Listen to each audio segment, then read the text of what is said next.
আসসালামু আলাইকুম। আমি মোহাম্মদ আরিয়ান শাহিন। আমি এসসি ২৫ এর একজন শিক্ষার্থী ছিলাম। আ এখন আমি ইন্টার ফার্স্ট ইয়ারে পড়ছি উত্তর হাই স্কুল অ্যান্ড কলেজে। কেমন আছো তোমরা? আমার ছোট ভাইয়েরা এসএসসি ২৬ এ যারা আছো এবার পরীক্ষা দিয়েছো। তোমরা সামনে কি করবে? হয়তোবা তোমরা অনেক কনফিউজড।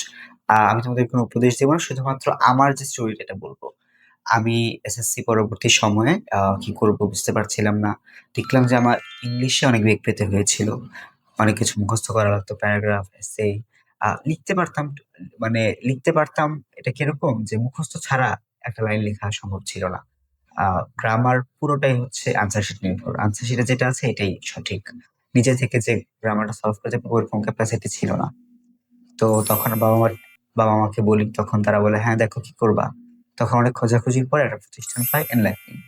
এখানে আমাদেরকে একটা আমি জানতে পারি একটা কোর্স নামটা হচ্ছে আ ইংলিশ স্কিল ডেভেলপমেন্ট কোর্স। এখানে ভর্তি হই। ১ম এ এখানে আমাদেরকে বেসিক গ্রামারটা শেখানো হয়। বেসিক গ্রামার শেখানোর পরে আমাদেরকে বলায় অনেক আগ্রহী করা হয়। ভুল হতো অনেক। কিন্তু ওনারা বলতেন ভুল হলেও ইংরেজিটা বলেন। তারা ইংলিশে ক্লাস নিতে এক পর্যায়ে।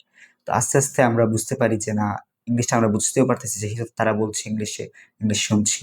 আবার আমরা ইংলিশ বলছি। ভুল হলেও তারা ঠিক করত। আমরা পড়তাম।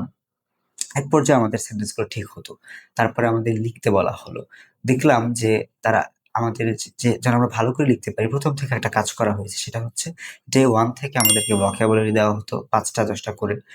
৫ টা ১০ টা করে পড়তে, পড়তে আমাদের হাজার খানেক vocabulary শেখা হয়ে যায় এবং সেজন্য অনেক ক্ষেত্রে আমাদের বেগ পেতে হয়নি বেশি একটা কারণ আমরা আ বেশিরভাগ ক্ষেত্রে আটকাতাম না। ইংলিশে লিখতে গেলে কি হয়? আমরা অনেক কিছু লিখতে চাই কিন্তু ওই শব্দই খুঁজে পাই না। এই শব্দের অর্থ জানি না। ডিকশনারি নিয়ে বসো, এটা নিয়ে বসো, ওটা নিয়ে বসো। কারণ শব্দের অর্থটা কি জানি না। তো আমরা মোটামুটি ভালোই ফ্রি হ্যান্ড রাইটিং এ আমাদের দক্ষতা বাড়ে। তারপরে আমাদের ইংলিশে যেন আরো শ্রুতিমধুর হয় এটার জন্য আমাদেরকে ফনেটিক্স শেখানো হয়। ফনেটিক্সটা কি? এই যে ব্রিটিশ আমেরিকানরা একটা খুবই সুন্দরভাবে বলে। এটার এটা ফনেটিক্স ছিল।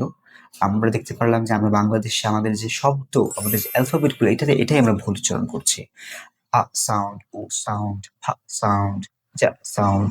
এটা আপনার হাসি পেতে পারে। কিন্তু আমাদের আরো বেশি হাসি পেত। যখন আমাদের সহপাঠীরা আমাদের পাশে বসে এগুলো বলত, আমাদেরকেও বলা লাগতো, হাসি পেত। আমরা বলতে চাইতাম না। স্যারেরা আমাদেরকে অনেক যত্ন করে বলতেছেন, আদর করে বলতেছে, "না, বলতে চেষ্টা করো, পারবা তোমরা।" আমরা আস্তে, আস্তে বুঝতে পারি যে আমাদের একটু, একটু শব্দের যে পরিবর্তন, এই পরিবর্তনটাই আমি একটা উদাহরণ দেই।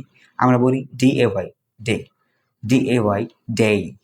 ডে আর ডেই দুটার মধ্যে পার্থক্য খুবই কম। কিন্তু যখন আমরা বলি সানডে, সানডে এটার মধ্যে আসলে পার্থক্য আছে। এটা তো শুধু খুবই কমন একটা এক্সাম্পল দিলাম। আরো অনেক বড় এক্সাম্পল হয়। আমাদের ইংলিশের জন্য আমরা আরো সাবলীলভাবে বলতে পারি। এটার জন্য আমাদেরকে টাং টুইস্টার প্র্যাকটিস করানো হতো। যেরকম বাবলা গাছে বাঘ উঠেছে এটা বাংলা। ইংলিশে এরকম আছে। Baby bot a bit of batter batter. Baby bought a bit of batter batter.